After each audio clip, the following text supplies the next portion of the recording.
საღამომშვიდობისა დღის მთავარ ამბებს ტელეკომპანია გურჯაანის ჟურნალისტებთან ერთად მე ნინო სამნიაშვილი გაგაცნობთ ნახოთ ანონსი.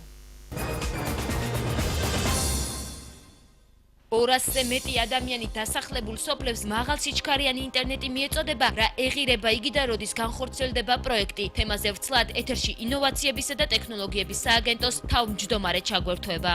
ავტოსაგზაო შემთხვევის შედეგად დაშავებული 13 წლის მოზარდი გარდაიცვალა, როგორია სხვა დაშავებულების მდგომარეობა. სამედიცინო მომსახურების გარეშე დარჩენილი ლაგოდეხის 7 სოფელი, რა მიზეზით არ მიეწოდება ამბულატორიას ელექტროენერგია. სურათი არც ელექტროკარდიოგრამა არც ესე წავედი. ეხლა მომიწვია ისევ მეორედ მოშლა, ისევ იგივე პირობები. ასე ქურთუკებში ჩაცმული შეფუთულები ვზივართ მთელი დღე მუშაობთ ასე. სიღნაღელ ფერმერებს ქონება დაუყადაღეს, რატომ არ გაათავისუფლეს გვალვისგან დაზარალებულები მიწის გადასახადისგან. გაიხეს ბანკის კრედიტები და მათ ავტომატურად დაყადაღებული აქვთ ქონება და ინკასო აქვთ დადებული, საპენსიო იქნება თუ სახელმწიფო. ეს მძიმე შედეგები შეიძლებოდა ნაწილობრივ მაინც შემსუბუქებულიყო სახელმწიფო თუ ჩაერეოდა. კახეთში ერთადერთი მუნიციპალიტეტი, რომელმაც პრემიები არ გასცა, რატომ თქვენს უარი არ ჰქონდათ თანხა თუ დაზოგეს. წელევანდელი ჩვენ იყო გაჭირვების წელი. ხაჭაპურმა, ხინკალმა და ტყემლის საწებელმა სახელი ევროპაშიც გაითქვა, რა აღიარება მოიპოვა ქართულმა სამზარეულომ. ჩვენი ქვეყნის მრავალფეროვანი სამზარეულო იყო ევროპის საუკეთესო 4-ში. ეთერშია ტელეკომპანია გურჯაანის მთავარი საინფორმაციო გამოშვება. 200-ზე მეტი ადამიანი დასახლებულ სოფლებს მაღალსიჩქარიანი ინტერნეტი მიეწოდებათ. დეტალურად რას ითვალისწინებს პროექტი, როდის დაიწყება და რა ფაში შეეძლება სწრაფი ინტერნეტის სარგებლობა სოფლებს, ამ თემაზე რამდენიმე წუთში ინოვაციებისა და ტექნოლოგიების სააგენტოს თავმჯდომარე ირაკლი ქაშიბაძე ჩაგვერთვება. მანამდე კი დღის თემებს გაგაცნობთ. გურჯაანში გუშინ მომხდარი ავტოსაგზაო შემთხვევის შედეგად დაშავებული 13 წლის მოზარდი წუხელ საავადმყოფოში გარდაიცვალა. დაზარალებული 2 მგზავრი კი კვლავ რეანიმაციულ განყოფილებაში რჩება. მათი ჯანმრთელობის მდგომარეობა ამ დრომდე სტაბილურად მძიმეა. შეგახსენებთ, რომ ქალაქ გურჯაანში ახტალის მიმდებარე ტერიტორიაზე ერთმანეთს მერსედესისა და 06-ის მარკის ავტომობილები შეეჯახნენ. ავარიის სავარაუდო მიზეზი გადაჭარბებული სიჩქარე გახდა.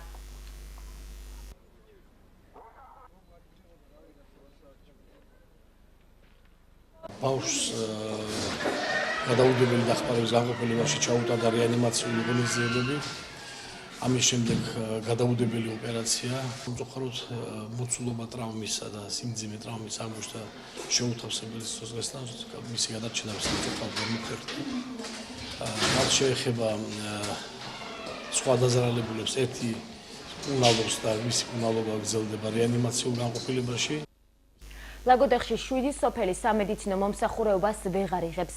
ბაისუბნის ამბულატორიას მესამე კვირაა ელექტროენერგია არ მიეწოდება, რის გამოც ვერც ანალიზებს და ვეღარც ეკოსკოპიას იტარებენ. ექიმებს მუშაობაში ხელს სიცივეც უშლით. დეტალურად რა პრობლემები ექნებათ და ვისი ვალდებულებაა პრობლემის მოგვარება, ამ საკითხს ეთერ თეთრაძე არკოვდა. უკვე 3 კვირაა ბაისუბნის ამბულატორიაში სტომატოლოგიური და ეკოსკოპიის კაბინეტები აღარ მუშაობს. ვერ კეთდება სისხლის საერთო ანალიზიც. პაციენტები სამედიცინო მომსახურების გარეშე დარჩნენ. მიზეზი კი ელექტროენერგიის გათიშვაა.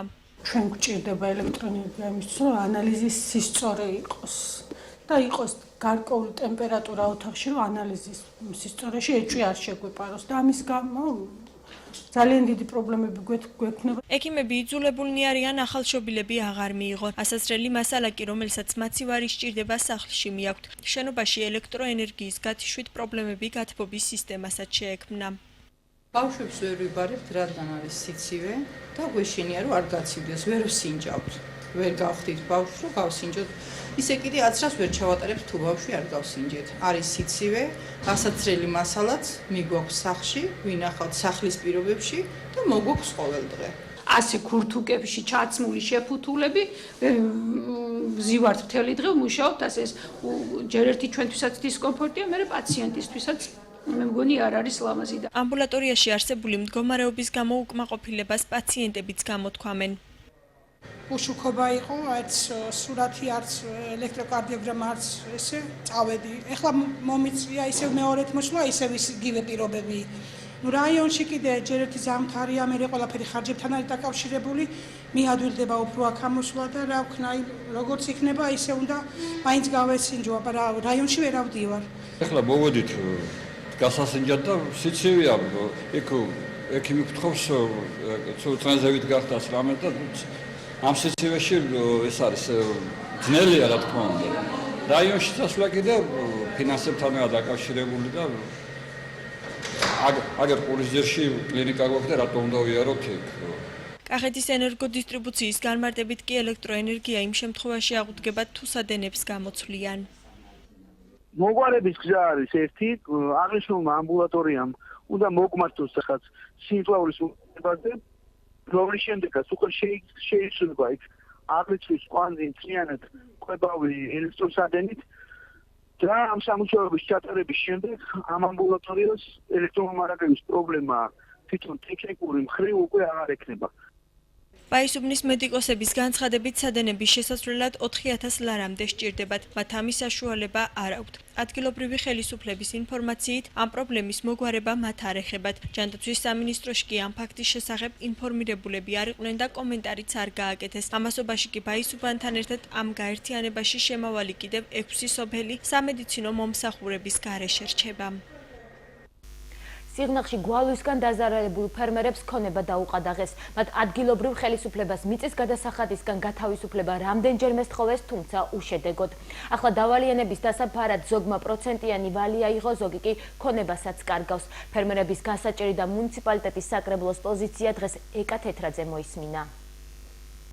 ჟიული მახაშვილი ერთ-ერთი ფერმერია, ვისაც მოსავალი გვალვამ გაუნადგურა. იმისათვის, რომ მიწის გადასახადი გადაეხადა, მაღალპროცენტიანი კრედიტი აიღო, რამაც როგორც ამბობს, უარესი ფინანსური პრობლემები შეუქმნა. ინკასოები დაიდო ჩვენს ანგარიშებზე და საერთოდ არც შემოდიოდა, არც მაგრამ ყოველ შემთხვევაში რამე რო ყოფილიყო, მთლიანად მიწყდებოდა მოძრაობა თანხისა. ვიძულებული ვიყავი, ავიღე მაღალპროცენტიანი სესხი და ამ სესხით დავფარე ეს გადასახადი. ეს არის პირველი შემთხვევა, როდესაც ტყეებიც კი გახმა. ფერმერ ქალთა ასოციაციაში გვალვის ამსახველი ფოტომასალა სპეციალურ სტენდზია განთავსებული. აქ ამბობენ, რომ ზარალის მიუხედავად ფერმერთა მოთხოვნა მიწის გადასახადისგან გათავისუფლების შესახებ ამ დრომდე არავინ გაითვალისწინა და სწორედ ამის გამო ისინი გამოუვალ მდგომარეობაში აღმოჩნდნენ. მათ ვინც გადასახადი ვერ გადაიხადა, უკვე ქონებას უყადაღებენ. არიან გარკვეული რაოდენობა ფერმერების, რომელმაც ესეც ვერ შეძლეს, ვერ აიღეს ბანკის კრედიტები და მათ ავტომატურად დაყადაღებული აქვთ ქონება და ინკასო აქვს დადებული, ეს აპენსიო იქნება თუ სახელმწიფო, ასე ვთქვათ, ფონდზე, რისიდანაც ხდება ამოღება მიწის გადასახადის. ფერმერებმა მიწის გადასახადისგან გათავისუფლება არაერთხელ მოითხოვეს და სიღნაღის საკრებულოსაც მიმართეს. სტიქია იყო და არც აღიარება გინდა. ამ გათვალისწინება არაფრის არ მიყვა. ეს როგორ არის? შარშან ოქტომბერში ამ სხდომის შემდეგ საკრებულომ ზარალის დადგენის წესი გამოსცა, რომელიც შემდგომ ფერმერებმა გააპროტესტეს და მის გასაბათილებლად სასამართლოში სარჩელი შეიტანეს. სამწუხაროდ, როგორც ჩანს, ახლად არჩეულ საკრებულოს ეს გამოცდილება ნაკლები აქვს, ამიტომ ისეთი მოთხოვნები ჩადო ამ გადაწყვეტილებით, რომ ელემენტარულად მის შესრულება არავითარ შემთხვევაში არ შეიძლებოდა. და აი ამ ყველაფრით ხელოვნურად შეიქმნა ბარიერი იმისა, რომ გაცემულიყო ოფიციალური ცნობა, რომ ნამდვილად მოსავალი ვერ იქნა მიღებული სიღნაღის მუნიციპალიტეტში. სიღნაღის მუნიციპალიტეტის საკრებულოში ამბობენ, რომ მიწის გადასახადიდან ადგილობრივმა ბიუჯეტმა 2 მილიონზე მეტი შემოსავალი მიიღო. ამ შემოსავლებით კი სხვადასხვა პროგრამა ხორციელდება. მათი განმარტებით ფერმერთა ხელაღებით გათავისუფლება მიზანშეწონილი არ არის.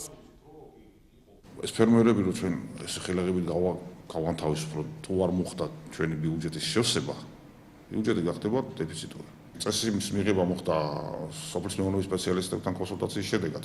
იყო რიგი ფერმერებისა, რომელთაც აღნიშნულ ნაკვეთებზე მიიღეს მოსავალი. და უნდა გამოირიცხოს ყველაფერი, რომ ხო არ მოხდა იქ რაღაც გულგრილობა ამ ფერმერის გადაცდომა იმ წესისა და მის გამო ხო არ ხერხდება, მის გამო ხო არ მოხდა ამ ნაკვეთზე მოსავლის ვერ მიიღება. ფერმერთა პოზიციას იზიარებენ საკრებულოს ფრაქცია ნაციონალურ მოძრაობაში. ისინი ამ ეტაპზე გამოსავალს ვეღარ ხედავენ და ამბობენ, რომ ამაზე ხელისუფლებას თავის დროზე უნდა ეზრუნა. ამის შესახებ ჩვენ რამდენიმე თვის წინ საუბრობდით და მოვითხოვდით გამოცემულიყო რაღაცა ზოგადი ხასიათის დეკრეტი, რომელიც შეღავაც გაუწევდა ყველა ფერმერს.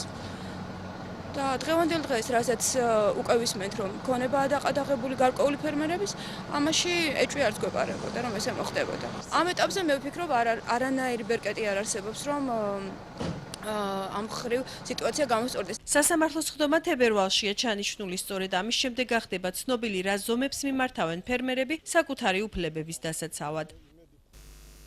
სიღნაღი კახეთში ერთადერთი მუნიციპალიტეტია, სადაც სახელმწიფო პრემიები არ გაიცა. გამგებლის ინფორმაციით წლის დასაწყისში მისი გაცემა მხოლოდ ერთხელ დაგეგმეს და ცვლილებების შეტანას აღარ აპირებენ. გამგებლის განმარტებითვე ბიუჯეტში ამისათვის საკმარისი თანხა ჰქონდათ, თუმცა მოსახლეობის სოციალური მდგომარეობა გაითვალისწინეს და პრემიის აღების უფლება საკუთარ თავს არ მისცეს. 2014 წლის ბიუჯეტში გაწერილი ჩვენი პრემია იყო ერთხელ, ერთი თვის სახელმწიფო ხელფასი იყო, რომელიც სააღდგომოდ გაიცა უკვე ის თანხა. ამ ამწერაში მეორე თვე არ გავცემთ, მაშინ ბიუჯეტის ცვლილება შეგვიტანა და ეს ცვლილების შეტანა არ გვინდოდა. წელევანდელი ჩვენი წელი ჩვენთვის იყო გაჭირვების წელი იყო, ჩვენი მოსახლეობისთვის მუნიციპალიტეტის წელს მოსავალი ძალიან მცირე იყო და იმის გამო თავი შევიკავეთ და წელს ბიუჯეტი შევსებული გვაქვს, თანხები გვაქვს, წელს გავცემთ. და თქვენ როგორც კანონი გვეტყვის. კაბლის პირველ საჯარო სკოლაში დღეს სასწავლო პროცესი არ განახლდა. პროტესტის ნიშნად გაკვეთილებზე მოსწავლეების მსგავსად არც პედაგოგები გამოცხადდნენ. მათი უკმაყოფილება კი სკოლის დირექტორის შეცვლამ გამოიწვია. მათი თქმით, ლამარა ტაბატაძემ აზერბაიჯანული ენა არ იცის, ამიტომ კომუნიკაცია გაუჭირდება. მშობლები და ბავშვები ყოფილი დირექტორის დაბრუნებას ითხოვენ წინააღმდეგ შემთხვევაში კი სასწავლო პროცესის ხანგრძლივი დროით ჩაშლით იმუქრებიან.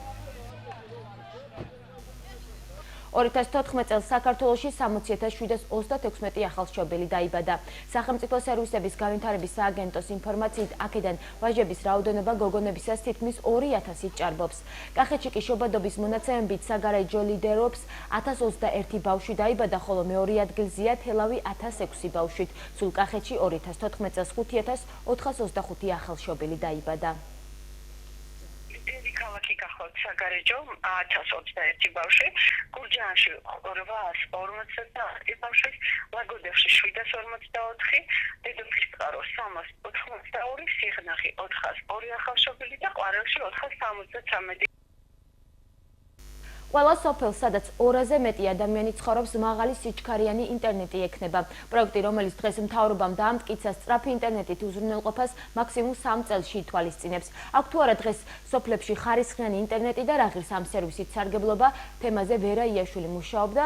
ნახოთ მისი სიუჟეტი, რის შემდეგაც პროექტზე დეტალურად ჩვენი სტუმარი ისაუბრებს. პედაგოგი ლალი ხარიტონაშვილი ვეჯინის საჯარო სკოლის ინტერნეტით სარგებლობს, რადგან სახლში მისი გაყვანის საშუალება არ აქვს, რადგან ამისთვის 80 ლარი სჭირდება. ყოველთვიურად გადასახადი კი მინიმუმ 30 ლარია. თანაც იმდენად სუსტი ინტერნეტია, რომ ამით გერმანიაში მყოფ შულთან შეფერხების გარეშე ვერ საუბრობს. ძალიან დაბალი მაქვს ხელფასი. შემდეგ აგერტინე სოციალური სფეროც ისეთი დაკნინებულია ჩვენს ქვეყანაში, ეგ ძალიან შუქის ფული უნდა გადავიხადო, გაზის ფული უნდა გადავიხადო, იქ მედიკამენტები მჭირდება და აქედან გამომდინარე, ყოველდღიური არსებობაც ხომ მინდა რა. აი ჩემი სამომხმარებლო ყისად იმდენად მწირია ჩემი შემოსავალი, რომ მე ვერ შევძლებ 30 ლარის გადახდას ყოველთვიურად.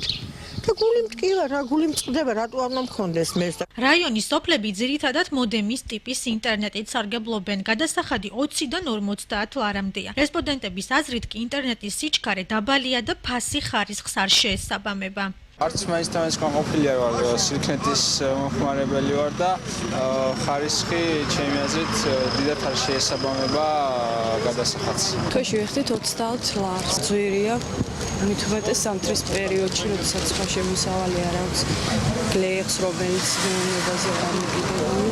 რა თქმა უნდა, უფრო იაფი თუ იქნება, მომხმარებელიც მეტი იქნება და სიჩქარეც თუ უკეთესი იქნება, ხალხიც მაყოფილი იქნება. სოფელში, სადაც 200-ზე მეტი კაცი ცხოვრობს, ეს პრობლემა 2-3 წელში მოუგვარდებათ. მთავრობის ხდომაზე პროექტი დამტკიცდა, რომლის თანახმადაც ეს სოფლები მაღალ სიჩქარიანი ინტერნეტით იქნებიან უზრუნველყოფილნი. ამ საკითხზე ინოვაციებისა და ტექნოლოგიების სააგენტო მუშაობს. ახლა კი ინოვაციებისა და ტექნოლოგიების სააგენტოდან თავმჯდომარე ირაკლი ქაშიბაძე ჩაგორთვება. ბატონო ირაკლი, გამარჯობა, დიდი მადლობა, რომ დრო გამონახეთ კითხვებზე საპასუხოდ.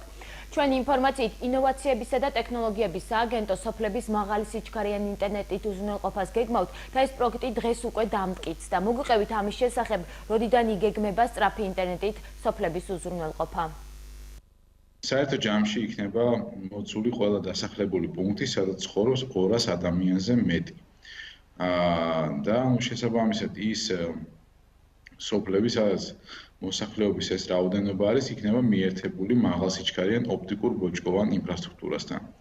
ეს იმას ნიშნავს, რომ ფაქტობრივად საქართველოს მასშტაბით ყველა იმ წერტილში, სადაც მანამდე მაგალითად არსებობდა უმავთულო ტექნოლოგიებით ინტერნეტის მიწოდება მაგისტრალური ნიშნავს იმას, რომ ესე ვთქვათ, მაღალი გამტარვიანობის არხი მიდიოდა რაღაც წერტილამდე და მერე ადგილობრივი ოპერატორები ახორციელებდნენ უკვე მის ამ არხის მეშვეობით უკვე სხვადასხვა სერვისების მიწოდება საბოლოო მოხმარებლამდე. ამ პროექტის ფარგლებში ინტერესთა გამოხატვა და ინტერესთა გამოხატვის შედეგად იქნება გამოვლენილი კომპანია, რომელიც მთელი საქართველოს მასშტაბით აღნიშნულ პროექტს განახორციელებს. 3 წელიწადში, ანუ 3 წელიწადში 2017 წლის ბოლოს ყველა ეს 1963 დასახლებული პუნქტი, წერტილი იქნება მოცული მაღალსიჩქარიანი ეს გატარების ინფრასტრუქტურით ინტერნეტ და სხვა სერვისების მისაწოდებლად. მარტივად რო გითხრათ, ეს არის საბითუმო ინფრასტრუქტურა და მის გამოყენება შეძლებენ როგორც არსებული ოპერატორები, ასევე ახალი ოპერატორები. ყველა სკოლა მათ შორის იქნება მიერთებული ოპტიკურ ბოჭკოვან ინფრასტრუქტურასთან.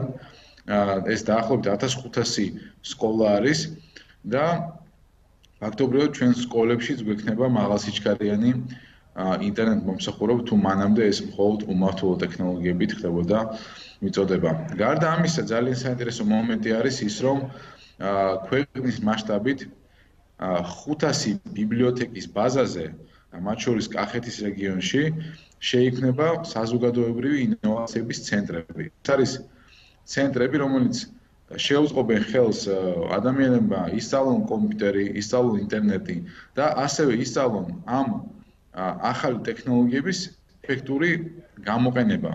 ანუ არა მხოლოდ იმისათვის, რომ იცოდნენ რა არის Word-ი, Excel-ი და ინტერნეტში შესვლა, ასე ვთქვათ, იცოდნენ, არამედ ის, რომ იპოვონ სამსახური, დაიწყონ კონკრეტული ბიზნესი, დაიწყონ, ასე ვთქვათ, ელექტრონული კომერციით სარგებლობა.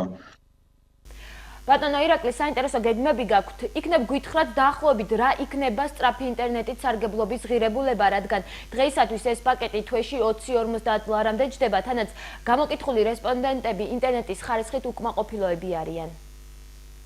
მე შეგვიძლია მივმჟელოთ იმ ქვეყნების ანალოგით, თუ რომელსაც ჩვენ მაგალითად გამოვიყენებთ და იგივე სისტემას ვნერგავთ საქართველოში. ანუ ეს ქსელი ფუნქციონირებს ღია დაშვების პრინციპზე. ლიტვაში არის განხორციელებული მსგავსი პროექტი და ფასის და ხარისხის შეფარდებით ლიტვაში არის ყველაზე იაფი და ყველაზე მაღალხარისხიანი ინტერნეტი. ასე რომ იმის თქმა შემიძლია, რომ ეს პროექტი უზრუნველყოფს იმას, რომ ჩვენ გქონდეს ერთ-ერთი ყველაზე სწრაფი და ერთ-ერთი ყველაზე იაფი ინტერნეტ მომსახურება ევროპაში. ვინ აფინანსებს ამ პროექტს და რა თანხა ჯდება ეს? ზუსტად ამიტომ ტარდება ინტერესთა გამოხატვა. ანუ ჩვენ ვარაუდობთ, რომ აღნიშნულ პროექტში შეიძლება მიიღოს კომპანიამ, შეიძლება მიიღოს კომპანიათა კონსორციუმმა, შეიძლება მიიღოს საერთაშორისო კომპანიამ და საბოლოო პროექტი მათ მიერ იქნება წარმოდგენილი და შესაბამისად საბოლოო დაანგარიშება მოხდება ამ პროექტის. თუმცა პირველად დაანგარიშებით ეს პროექტი საკმაოდ ძვირადღირებულია და მაგრამ საბოლოო ჯამში კომპანიამ შეიძლება თვითონ ეს პროექტი წარმოადგენოს და იქ კონკრეტული თანხები იქნება უკვე მის მიერ დაანგარიშებული და შეჯამებული. და ბოლოს იმ სოფლებს, სადაც 200-მდე ადამიანი არ ცხოვრობს, თუ შესთავაზებთ სხვა სერვისებს ან გეგმავთ, რომ უზრუნველყოთ ინტერნეტით?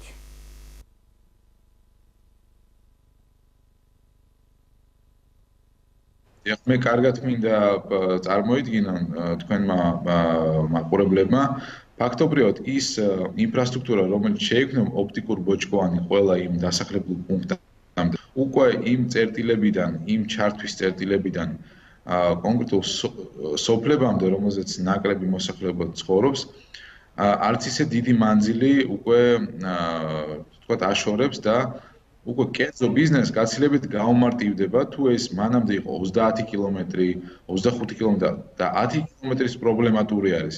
უკვე ეს მანძილებიც იქნება შემცირებული, რაც საბოლოო ჯამში აიაფებს მნიშვნელოვნად, რომ ამ წერტილებშიც მოხდეს შესვლა. ასე რომ ეს კომპლექსურ და ჯაჭვურ თქვათ რეაქციას და გავლენას მოახდენს მათ შორის ამ სოფლების მოცვაზე. დიდი მადლობა გვესაუბრებოდა ინოვაციებისა და ტექნოლოგიების სააგენტოს ხელმძღვანელი ირაკლი ქაშიფაძე. საქართველოს სავიზიტო ბარათად ქცეული ეროვნული კერძები და ევროპის საუკეთესო სამზარეულოს შორის მოხვედრილი ქართული სუფრა. ჩურჩხელა შემდეგ სოფლიო აღიარება უკვე ხაჭაპურსა და ხინკალსაც ერგო. ინტერნეტ გამოცემა თრილისტის მონაცემებით ქართული სამზარეულო იტალიური, ესპანური და ფრანგული შემდეგ მეოთხე ადგილს იკავებს. ნახოთ ვერა იაშვილის სიუჟეტი.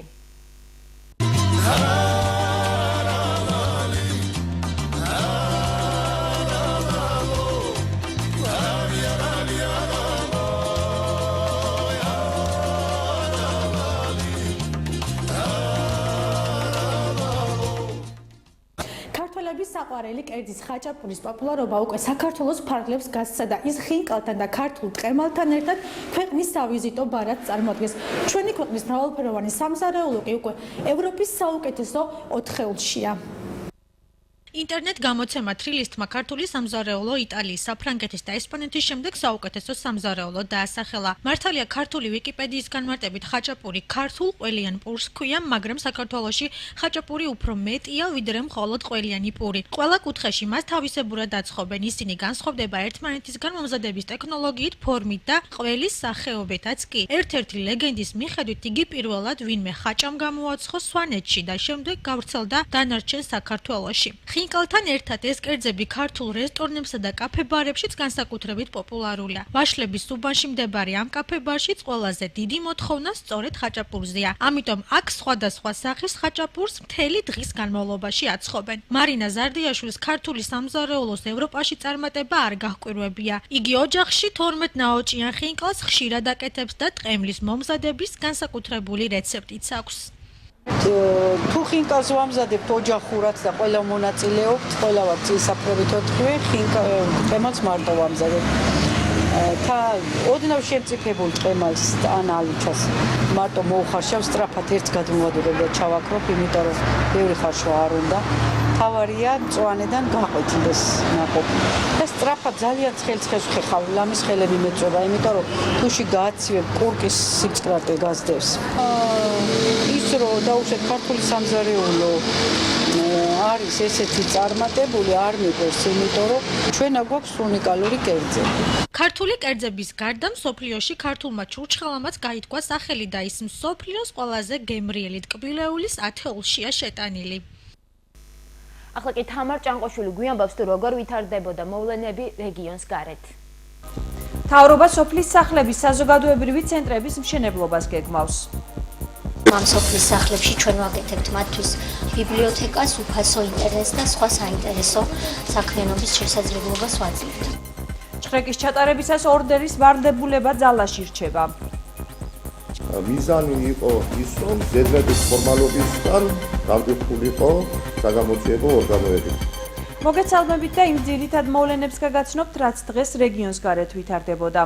წელს ჩვენი მთავრობისთვის მთავარი გამოწვევა საქართველოში C ჰეპატიტის სრული დაძლევა იქნება და ამიტომაც 2015 წელს ვაცხადებთ C ჰეპატიტთან ბრძოლის წლად, განაცხადა საქართველოს პრემიერ-მინისტრმა ირაკლი ღარიბაშვილმა მთავრობის დღევანდელ სხდომაზე. პრემიერის განმარტებით წლების განმავლობაში C ჰეპატიტის პრობლემა იყო დაუძლეველი და მისი გადაჭრა წარმოუდგენელი ჩანდა, თუმცა მთავრობის დიდი ძალისხმევის შედეგად დღეს დაავადების სრულ დაძლევაზეა საუბარი. ჩვენ მალე დავიწყებთ უპრეცედენტო პროექტს, რომლის მიზანია არა მარტო მედიკამენტების მიწოდება, არამედ სწორი დიაგნოსტიკა და მკურნალობა, პროგრამაში ჩაერთვება საქართველოს ჰეპატიტით დაავადებული ყველა მოქალაქე და რაც მნიშვნელოვანი არის, მკურნალობა იქნება ხელმისაწვდომი ყველასთვის, მათ შორის პატიმრებისთვისაც. ჯანმრთელობის სამინისტრო გაამკაცრებს რეგულაციას და კონტროლს დაავადების პრევენციისთვის. მე დარწმუნებული ვარ, რომ ის ძალისხმევა და შრომა, რომელიც ამ საქმეში ჩავდეთ ყველამ ერთად და განსაკუთრებით სამინისტრომ, პირად მინისტრმა, გამოიღებს სასურველ შედეგს ჩვენი მოქალაქეებისთვის და ეს იქნება მართლაც მნიშვნელოვანი პროექტი, რომელიც წარმატებით უნდა განვახორციელოთ. 2015 წელს მთავრობა სოფლის სახლების საზოგადოებრივი ცენტრების მშენებლობას გეგმავს. ამის შესახებ ჟურნალისტებს იუსტიციის მინისტრმა განუცხადა. თია წულუკიანის თქმით, ამ დაწესებულებებში მოსახლეობა 200-მდე საჯარო და კერძო სერვისით ისარგებლებს. მივიღეთ თანხმობა მთავრობისგან, რომ იანვარშივე დაიწყოს გურიაში, ქვემო ნატანებში, საოკუპაციო ზოლთან სამეგრელოში, ორსანტიაში, დაბა კაზრეთსა და ყვარლის რაიონში, სოფელ შილდაში ამგვარი საზოგადოებრივი ცენტრების მშენებლობა, რა თქმა უნდა, ჩვენი სოფლები შევარჩიეთ იანვარ-თებერვლისთვის, სადაც კლიმატი ამის საშუალებას მოგცემს და შემდეგი სახლების მშენებლობა დაიწყება და ყველაფერს გავაკეთებთ იმისთვის, რომ წლის ბოლომდე დასრულდეს. ეს საშუალებას მოგცემს, რომ ხელი შეუწყოთ ახალგაზრდების სოფლად დამაგრებას, დარჩენას და იქვე საქმიანობის წარმოებას. ადამიანის უფლებათა კომიტეტმა სისხლის სამართლის საპროცესო კოდექსში საპარლამენტო უმრავლესობის 5 დეპუტატის მიერ ინიცირებული ცვლილებები არ დაამტკიცა. გადაუდებელი აუცილებლობის დროს გამონძიებელს ჭხრეკა ამოღებისას შესაბამისი ორდერი კვლავ დასჭირდება. ცვლილებათა პროექტს როგორც ოპოზიციისა და არასამთავრობო ორგანიზაციების, ასევე საპარლამენტო უმრავლესობისა და მთავრობის წევრებიც აკრიტიკებენ. ვნახოთ სიუჟეტი. გადაუდებელი აუცილებლობის დროს გამომძიებელს ჭხრეკა ამოღებისას შესაბამისი ორდერი კვლავ დასჭირდება. ადამიანის უფლებათა კომიტეტმა არასამთავრობო ორგანიზაციების შენიშვნები გაითვალისწინა და უარი თქვა სისხლის სამართლის საპროცესო კოდექსში უმრავლესობის მიერ შესატანი ცვლილებების მიღებაზე. მიზანი იყო ის, რომ ზედმეტი ფორმალობისგან განკვირთულიყო საგამოძიებო ორგანოები. და პრინციპში პრაქტიკაში ზოგჯერ ასეთი დადგენილებები იწერებოდა პოსტფაქტუმ, იმიტომ რომ ამ დადგენილების ერთი ეგზემპლარი არ მარდებოდა პირს, რომელთანაც ჭხრეკა მიმდინარეობდა. პარლამენტის გადაწყვეტილებას დადებითად აფასებენ ახალგაზრდა იურისტთა ასოციაციაში. ანა ნაცვლიშვილი ამბობს, რომ კანონპროექტის მიღების შემთხვევაში ადამიანის უფლებების დარღვევის რისკი მაღალი იქნებოდა. იმ დოკუმენტის შედგენის ვალდებულების გაქრობა, როგორც იყო დადგენილება, კიდევ უფრო მოწყვლად მდგომარეობაში აყენებდა მოქალაქეს და გაართულებდა პოსტფაქტუმ, ანუ შემდგომში პოლიციელის მოქმედების მართლძომიერების შემოწმება სასამართლოს მხრიდან. არათუნდა იქნეს ამოღებული დადგენილების შედგენის ვალდებულება, არამედ კიდევ უფრო უნდა გაიზარდოს ის სტანდარტი, რომელსაც დადგენილება უნდა აკმაყოფილებდეს. საიეს მოსაზრებას ეთანხმებიან საპარლამენტო და არასაპარლამენტო ოპოზიციის წარმომადგენლებიც. ყველას კარგად გვესმის, რომ ამ კანონის გამოყენება შესაძლებელი გახდებოდა აბსოლუტურად ყველა ადამიანის მიმართ, მათ შორის პოლიტიკოსების მიმართ, მათ შორის სრულად არანაირ კავშირში რო არ არიან არავითარ კრიმინალთან, მაგრამ სახელმწიფოს ეკრებოდა ბერკეტი, ძალოვან სტრუქტურებს ეკრებოდა ბერკეტი, კანონით მინიჭებული, რომლის მეშვეობითაც ყველაზე მოახდენდა ზემოქმედებას. არასანქცირებული ჭრეკა საერთოდ მიმართული არის დემოკრატიული სახელმწიფოს ნორმალური საზოგადოების ოპოზიციის შენიშვნებს არ ეთანხმებიან კანონპროექტის ინიციატორები. პაატა კიკნაველიძე მიიჩნევს, რომ მიდია ევროპულ სტანდარტებს ნაწილობრივ შეესაბამება და პარლამენტი ამ მიმართულებით აქტიურ მუშაობას განაგრძობს. ძალოვანი სტრუქტურების მუშაობის ევროპულ სტანდარტებთან დაახლოება კი ევროკავშირთან ასოცირების ხელშეკრულებაშიც არის გაწერილი. ევროპულ სტანდარტებთან შესაბამისობაშია ზოგიერთ ევროპულ ქვეყანაში და მათ შორის ამერიკის შეერთებულ შტატებში გადაუდებელი აუცილებლობის დროს ჩატარებული ჭხრეკის და ამოღების კანონიერების შემოწმებაც არ ხდება სასამართლოს მიერ იმ წესით, როგორი წესით ჩვენთან არის. სხვადასხვა პრაქტიკა აქვს ევროპის ქვეყნებს, ახლა განზოგადება ძალიან რთული იქნება, თუმცა ზოგადი სტანდარტი იქ არის, რომ ძალიან მაღალი არის მოთხოვნა, რომ ყველა მოქმედება პოლიციელის მხრიდან და სახელმწიფოს წარმომადგენლის მხრიდან იყოს დოკუმენტი. სისხლის სამართლის საპროცესო კოდექსში დაგეგმილი ცვლილების ფარგლებში წარდგენილი ინიციატივა გადაუდებელი აუცილებლობის შემთხვევაში ჭხრეკა ამოღების პროცედურის ჩატარებას ორდერის გარეშე გულისხმობდა. პროექტის თანახმად გამომძიებლის მიერ ზეპირსიტყველი განმარტება საკმარისი უნდა ყოფილიყო. ცვლილებების ავტორები საპარლამენტო უმრავლესობის წევრები მანანა კობახიძე, დავით საგანელიძე, გედევან ფოფხაძე, ზვიად კვაჭანტირაძე და პაატა კიკნაველიძე არიან.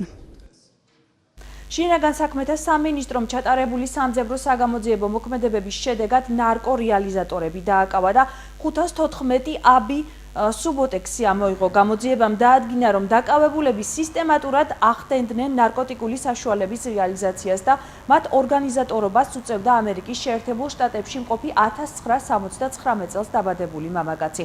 დაკავებულების საცხოვრებელი ბინის ჩხრეკისას სამართალდამცველებმა დიდი ოდენობით ნარკოტიკულ საშუალებასთან ერთად ნარკოტიკების რეალიზაციის შედეგად მიღებული თანხის ნაწილი 200 ლარი ამოიღეს.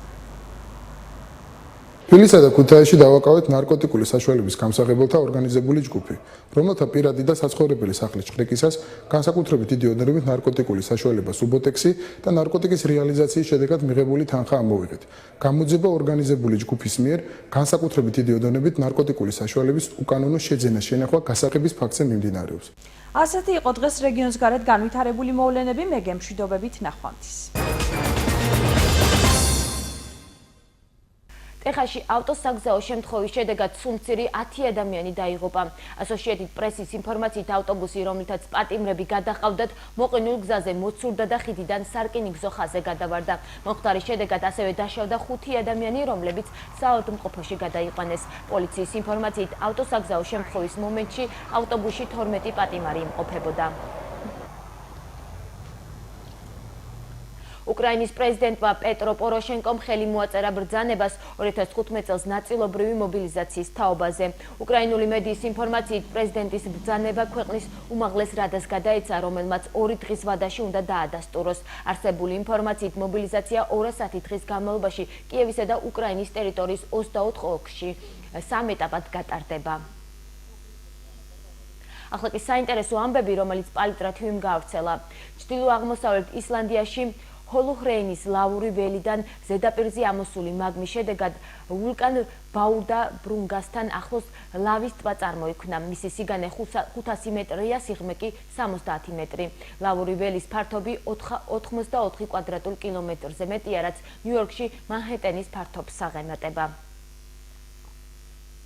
ბრიტანეთის ქალაქ ბირმინგემში პროფესიონალმა მძღოლმა ალისტერ მოფატიმ ავტომობილის პარალელურ პარკირებაში გინესის ახალი რეკორდი დაამყარა.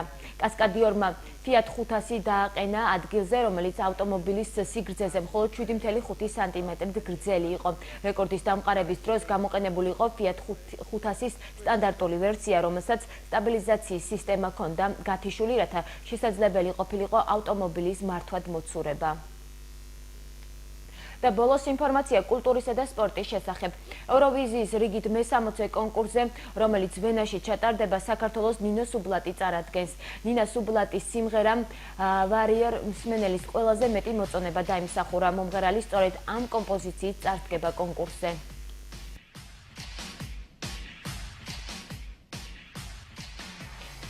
ფუტსალში ევროპის ჩემპიონატის შესარჩევი ეტაპი დაიწყო. საქართველოს ნაკრები ესტონეთს შეხვდა და 6-3 მოუგო. ჯვაროსნები უკვე მე-7 წუთისთვის 3-0 დაწინაურდნენ. ანგარიში მე-20 წამზე რონიმ გახსნა. ტაიმის ბოლოს კი გიორგი ტიკურიშვილმა ეფექტური დარტყმით სხვაობა კიდევ უფრო გაზარდა. ახლა კი ნახოთ როგორი ამით იქნება ხვალ.